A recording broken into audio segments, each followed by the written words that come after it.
ዋላችሁ? እኔ እግዚአብሔር ይመስገን በጣም ደህና ነኝ። ዛሬ ይዤላችሁ የቀረብኩት ለቁርስ ወይም ደግሞ ለመክሰስ የሚሆን ፕረትስል በቤት ውስጥ እንዴት አድርገን እንደምናዘጋጅ የሚያሳይ ቪዲዮ ነው። እንደምትወዱት ተስፋ አደርጋለሁ። አብራችሁን ቆዩ። ሊጡን ለማዘጋጀት 4 ኩባያ የፍርኖ ዱቄት፣ 2 የሻይ ማንኪያ እርሾ፣ 2 የሾርባ ማንኪያ ስኳር፣ 4 የሾርባ ማንኪያ ዘይት፣ 1 የሻይ ማንኪያ ጨው እና 1 ኩባያ ከግማሽ ሞቅ ያለ ውሃ ከብርዱ ወጣ ያለ ውሃ ያስፈልገናል። እርሾው ላይ ስኳሩን ጨምርና ለብ ያለውን ውሃ እጨምርበታለሁ። ከዛም አደባልቀውና ለ5 ደቂቃ የሚሆን እርሾ ኩፍ እስኪል ድረስ ትንሽ እተወዋለሁ። እሺ እርሾ ብድግ ብሎልናል። አሁን ፍርኖ ዱቄቱን እንጨምረዋለን።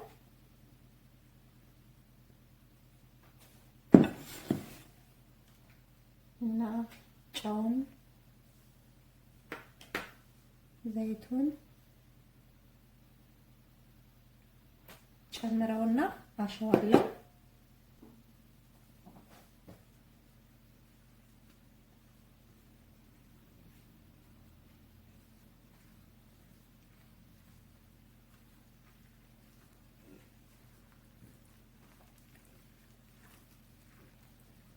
በደንብ አድርገን እናሸዋለን።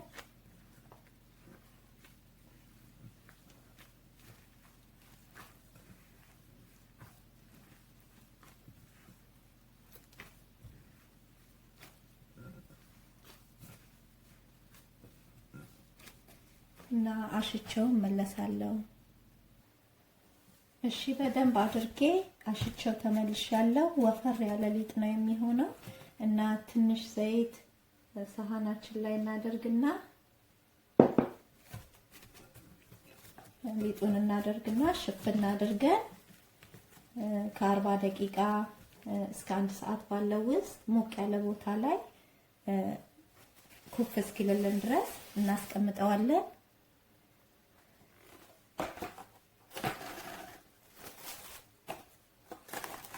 እና ኩፍ ካለ በኋላ እመለሳለሁ። እሺ ከ1 ሰዓት በኋላ ተመልሻለሁ። ሊጡ እንደዚህ ኩፍ ብሎልናል።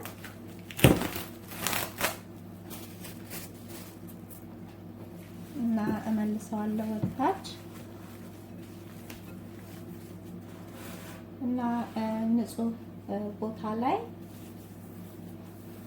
እንደዚህ ዱቄት አረግና ሊጡን ዱቄቱ ላይ አወጣዋለሁ።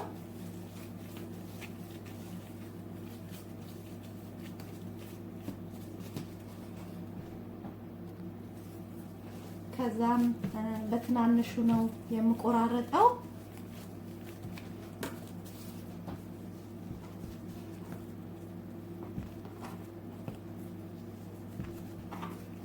እንዲህ በትናንሹ እቆራረጠዋለሁ።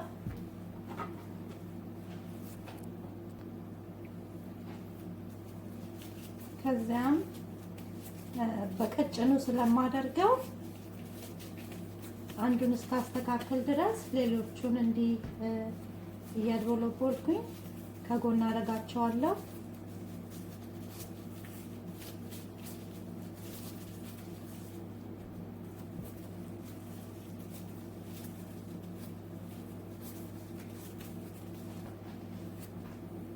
እሺ ሁሉንም እንዲህ ካስተካከልኩኝ በኋላ አንዱን ወስድና ሌላውን እንዳይደርቅ እሸፍነዋለሁ እና ይሄንን እንዲህ በቁመት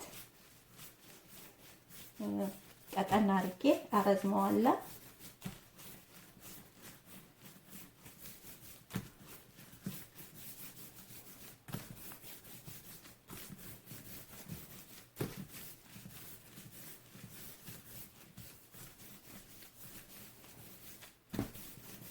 በተቻለ መጠን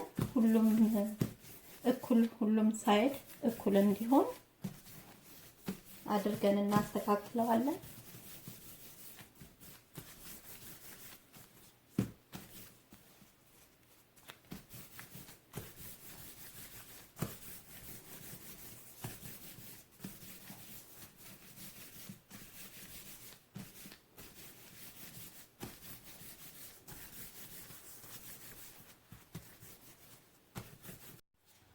እሺ እንደዚህ ካስተካከልነው በኋላ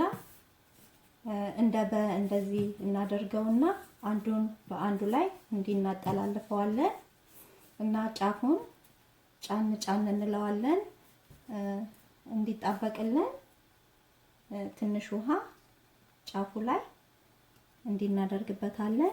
ከዛም ይሄኛውን ክፍል በዚህ በኩል ይሄኛውን ክፍል በዚህ በኩል ነው የምናጣብቀው እንዲህ ማለት ነው።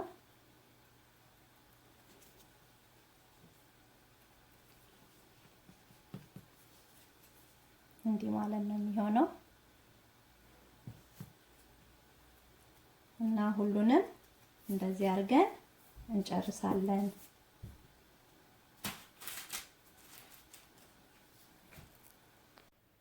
እሺ ሁሉንም እንደዚህ አስተካክዬ ጨርሻቸዋለሁ።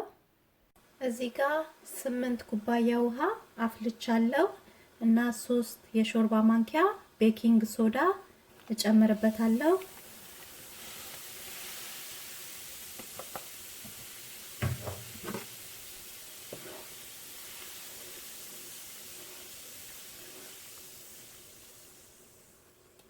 ከዛም መጀመሪያ ካስተካከልነው ጀምረን ያጠፍንበትን ክፍል ወደ ታች አድርገን ነው ውሃ ውስጥ የምንከተው።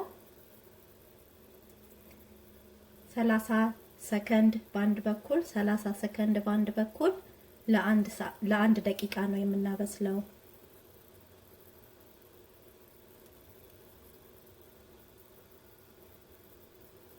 አሁን 30 ሰከንድ ሆኖታል። እገለብጠውና እንዳይፈናጠርብን ተጠንቅቀን ለሌላ 30 ሰከንድ እናበስለዋለን።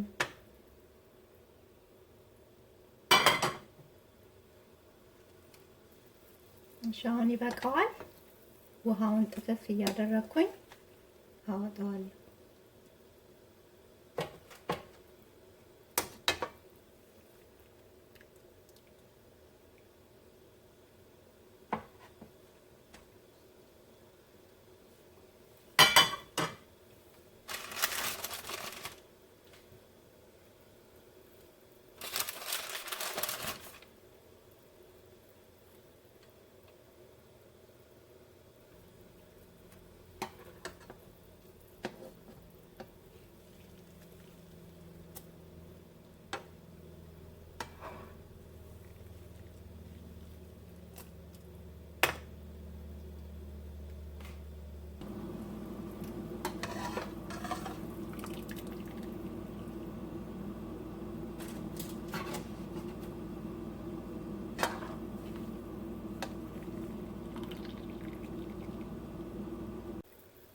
እና ሁሉንም እንደዚህ አድርገን እንጨርሳለን።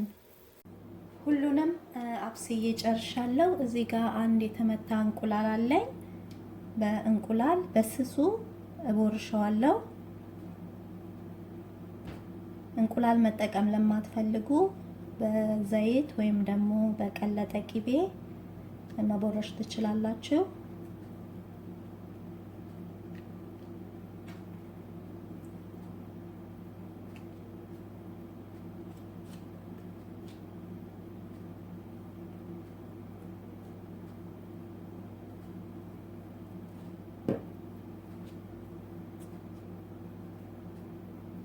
እሺ ከዛም እዚህ ጋር ያልደቀቀ ጨው አለኝ። ኮሸር ሶልት ነው የምጠቀመው ይሄኛውን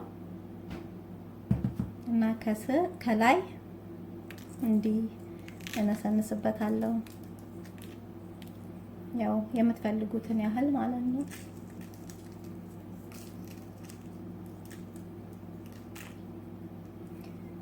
ግማሹ ላይ ደግሞ ሰሊጥ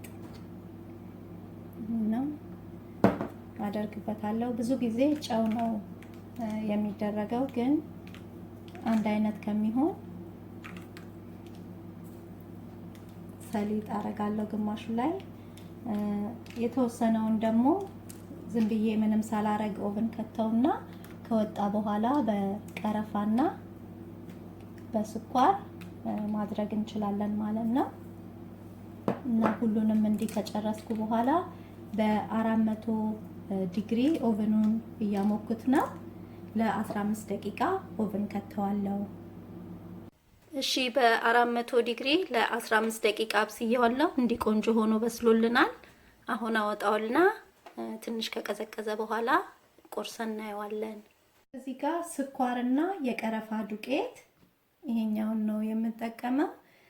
የደባለኩት አለ እና ሰሊጥ ወይም ጨው ሳላረግ የጋገርኩት ላይ እንዲህ አደርግበታለሁ።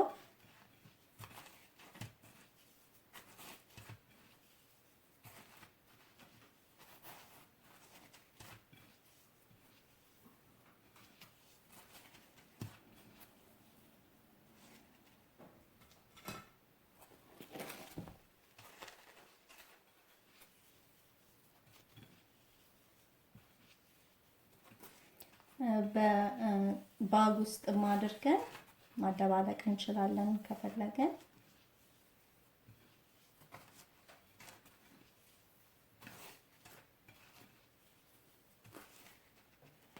እና እንደዚህ አደርገዋለሁ። ይሄንን ይመስላል እንግዲህ ተመልካቾቼ። አሁን ቀዝቅዟል። ቆርሰን ማየት እንችላለን ውስጡን። እንዲህ እንደምታዩት ውስጡ በጣም አሪፍ ነው። ቆንጆ የሆነ ለመክሰስ ወይም ደግሞ ለቁርስ ልንመገበው የምንችል ነው። ልጆች በጣም ይወዱታል። እኔ ቤት መስራት የጀመርኩት ልጆቼ በጣም ስለሚወዱት ነው። እና እናንተም በየቤታችሁ ሰርታችሁ ሞክሩት፣ ትወዱታላችሁ። እና ይህን ቪዲዮ ከወደዳችሁት ላይክ፣ ሼር፣ ሰብስክራይብ ማድረግን አትርሱ። እንዲሁም ደግሞ የደውል ምልክቷን በመጫን አዳዲስ ቪዲዮዎችን ስሰራ በቶሎ ወደ እናንተ እንዲደርስ አድርጉ። ለነባሮች ደግሞ ስለምትሰጡኝ አስተያየትና ድጋፍ ከልብ ያመሰግናለሁ። በሌላ ቪዲዮ እስከምንገናኝ የእግዚአብሔር ሰላም በያላችሁበት ይብዛላችሁ። ቻው።